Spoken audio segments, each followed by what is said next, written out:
You think you are the one walking through life. You think you are the one feeling it, interpreting it, struggling with it, trying to understand it. But what if that is the illusion? What if the deepest truth is not that you are experiencing life at all?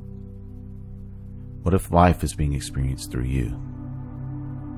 What if the one you call me is not the source of awareness, but the instrument awareness is moving through?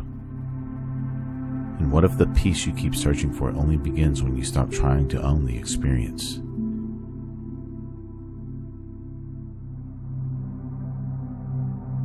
Most people don't live with this awareness. They live as if they are a separate center moving through a world of other separate things. They wake up already inside the story of themselves. My problems, my fears, my purpose. And because of that, every moment becomes heavy. You feel like you have to manage everything. You feel like you have to decode every emotion. You feel like you have to fix your mind before life can feel real again. You feel like your spiritual work is about improving the person you take yourself to be. But that is exactly why so many people feel exhausted, disconnected, and quietly hollow. Because the false self is always burdened.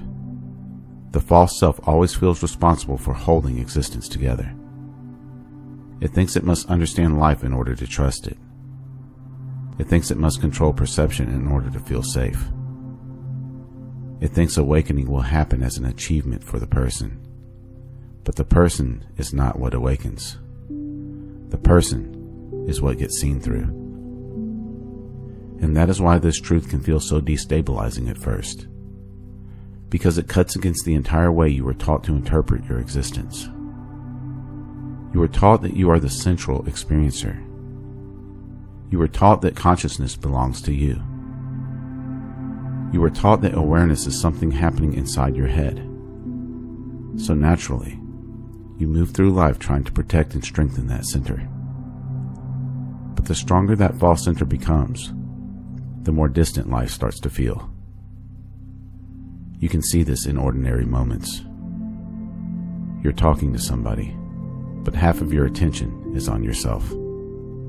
How do I sound? What are they thinking about me? Am I saying the right thing? You are eating a meal, but you are not there. You are comparing it, narrating it, drifting through thought while the moment passes untouched.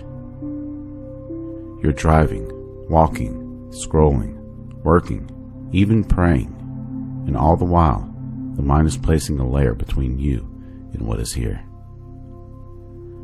That is why so many people say they feel numb. Not because life has no depth, but because they are too trapped in self-reference to touch it. The mental me is always standing in front of reality, claiming to be the one experiencing it. But it is not the source of experience. It is only a commentary mechanism trying to sit on the throne.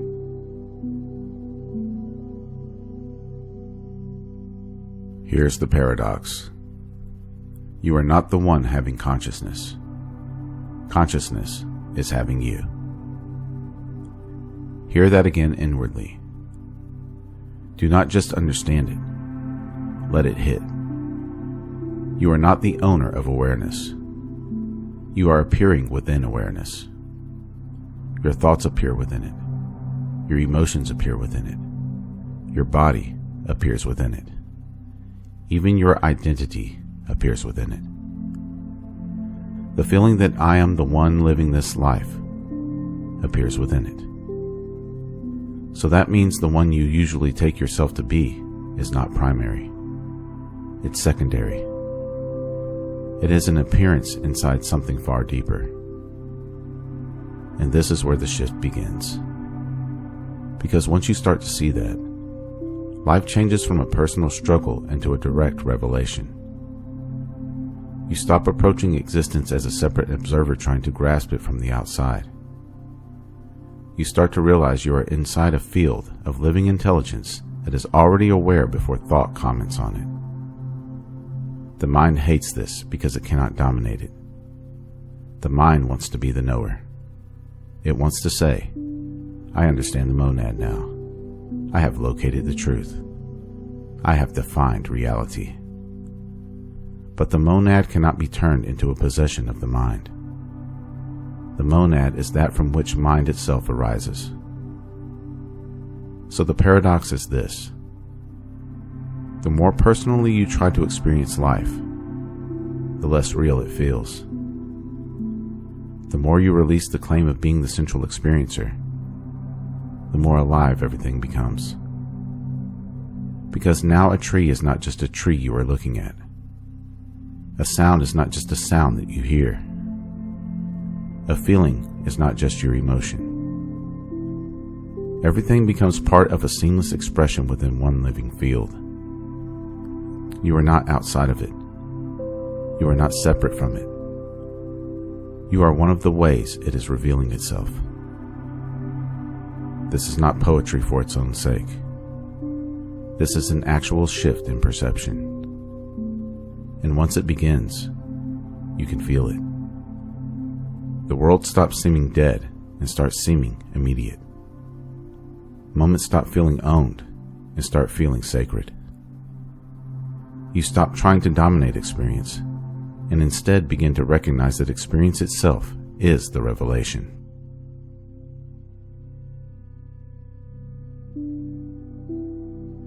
So what does it mean to say that the monad is experiencing you?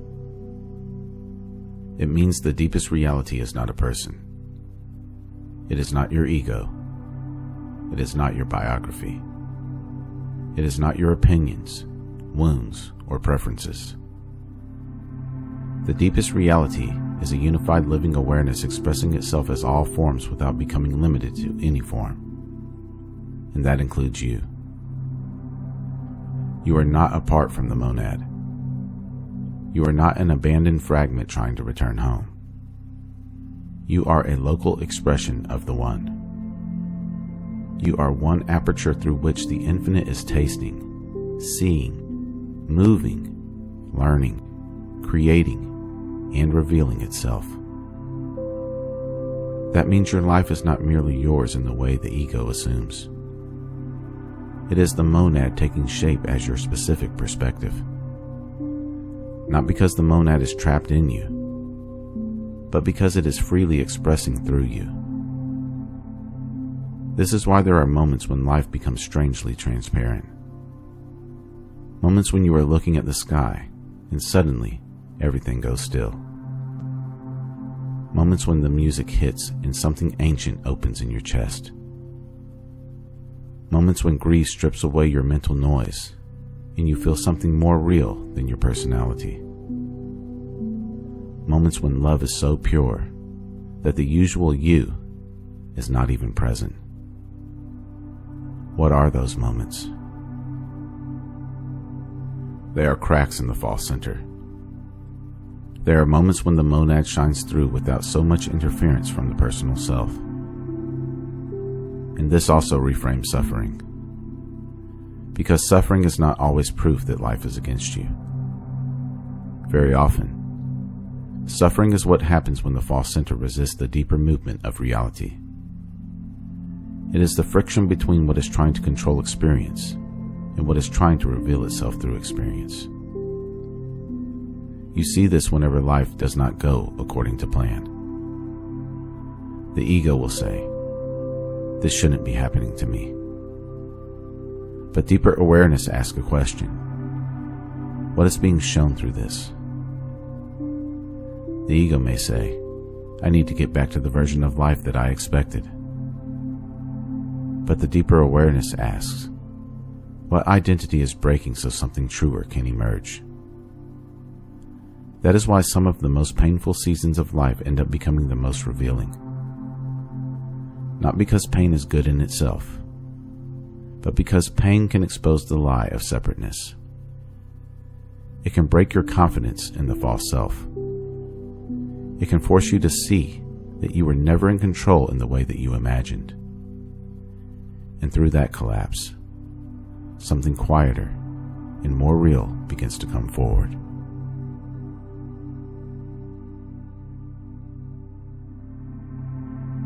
Now, Let's name it directly. This is the monad. Not as a concept, not as a distant divine abstraction, not as a philosophical trophy for spiritual people to discuss, but as the living, indivisible source from which all experience arises, and within which all experience appears. The monad is not something you meet later. It is what is already here before every thought, beneath every identity, and within every moment. The problem is not that it is absent. The problem is that the personal mind keeps taking credit for what only the monad can be. When you say, "I am aware," the ordinary mind assumes that a separate person possesses awareness. But deeper contemplation reveals something else. Awareness is. The sense of being a separate I appears inside of that. That is why the monad can never become an object of experience. Because it is the ground of the experiencer, the experience, and the experienced. It is not one item in reality. It is the reality in which all items appear. And once this begins to land, your whole spiritual search changes. You stop trying to have special mystical experiences to prove something. You stop trying to build a superior spiritual identity. You stop trying to force certainty out of the mind. Instead, you begin to recognize the obvious. Every moment is already happening in the monad. Every breath is already moving in the monad. Every sorrow, every joy, every silence, every sensation, every act of seeing, all of it is taking place in the indivisible field of the One. And yes, that includes the version of you listening to these words right now. The one who is trying to understand this. The one who feels drawn to it. The one who feels resistance to it. All of that is being held within something prior. This is why the path is not about becoming worthy of the monad. It is about seeing that nothing has ever existed outside of it. The distance was psychological. The separation was interpretive.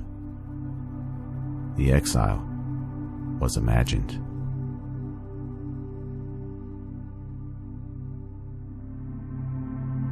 So let's cut through the illusion. The illusion is not that you exist. The illusion is that you exist separately. The illusion is that the personal self is the true center of awareness. The illusion is that life is happening to a disconnected individual who must manage reality from the outside. That illusion creates fear. It creates control. It creates performance. It creates self-consciousness. It creates the constant feeling that you have to become something before you can rest. And this illusion becomes especially dangerous in spirituality. Because then the ego starts using sacred language to protect itself. It says, I am growing. I am awakening. I am getting closer. I am having deeper experiences. I am understanding more. And none of those things are necessarily false on the surface, but they can still hide the deeper lie. The deeper lie is that the personal self is the doer, the knower, the owner of realization. No, the person does not own realization. The person is recontextualized by it. This is why so many seekers stay trapped for years. They are still approaching truth like a possession to gain. They are still treating life as something a separate self is meant to master.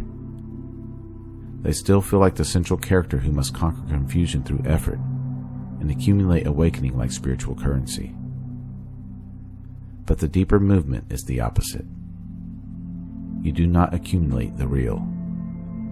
You yield to it. You do not own the truth.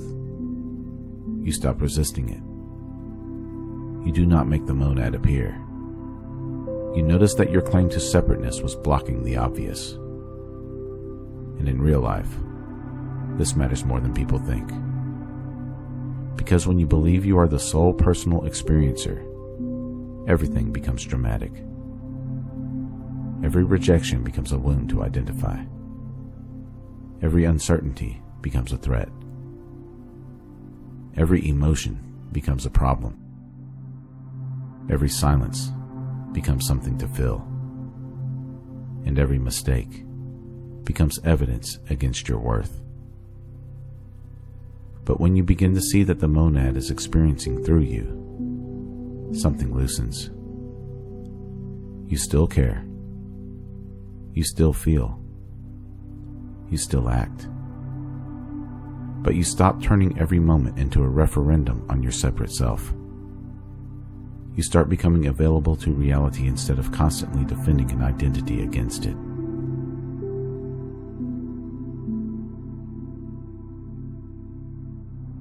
So what does this look like on a normal day? It looks like catching yourself in the middle of overthinking and realizing that the thoughts are being seen. And if the thoughts are being seen, then they are not the deepest you. It looks like sitting with grief without instantly trying to explain it away, and noticing that even pain is held inside a larger field of presence. It looks like walking outside, and for a brief moment, dropping the mental narrator long enough to feel the world directly again.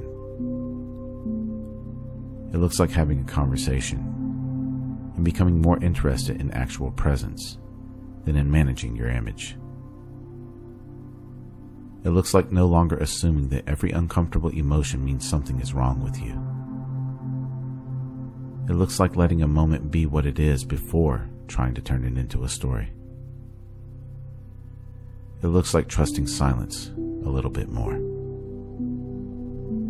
It looks like reacting a little less quickly because you no longer believe every mental movement deserves obedience. It looks like understanding that awareness is already here before you do spirituality. This does not make you passive. It makes you real.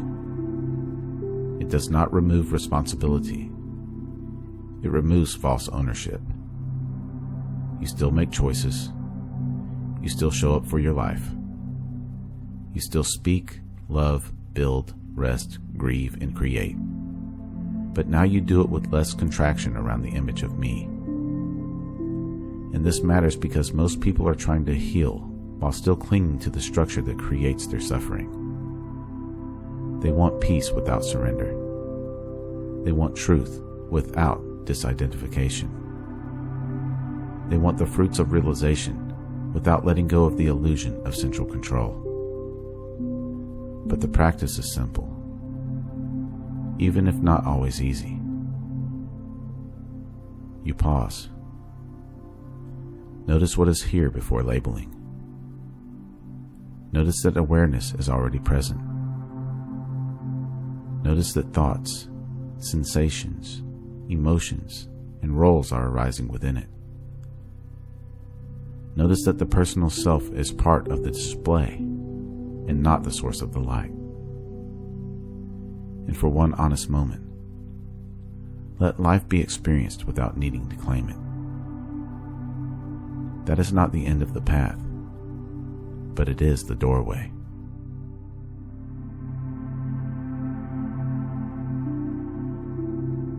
So no, you are not merely a separate self walking through a dead universe trying to squeeze meaning out of a random experience. That's the old story. That's the cramped story. That is the story that keeps people trapped in mental struggle and spiritual exhaustion. The deeper truth is stranger, simpler, and far more liberating. You are not outside of life trying to experience it correctly. You are one living expression within the field of the monad. You are one angle through which the infinite is revealing itself. And the more you loosen your grip on the false center, the more directly life begins to shine. This does not erase your humanity. It sanctifies it. It does not make your life less intimate. It makes it more intimate than you imagined. Because now every moment becomes more than a personal event. It becomes a window into the one. So the next time you feel the urge to contract around your life, your problem, your path, pause and ask something deeper. What if this moment is not something happening to a separate me?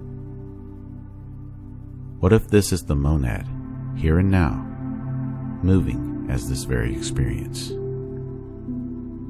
What if the awareness I seek is the awareness already looking through my eyes? That question, truly lived, can begin to dissolve the whole false structure. And once that starts, life is never quite the same again.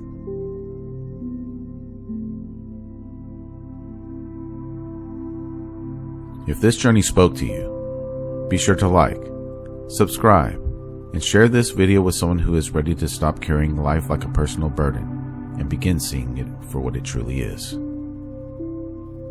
Comment below. Have you ever had a moment where the sense of me dropped away and life felt immediate, alive, and whole? I read every comment. If you would like to support my work directly, you can do so at buymeacoffee.com/magnumopus333.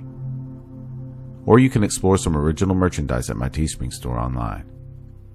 The link is in the description below. Remember, your consciousness is the key that unlocks reality. Let's keep unlocking it together. Thank you for watching. Until next time.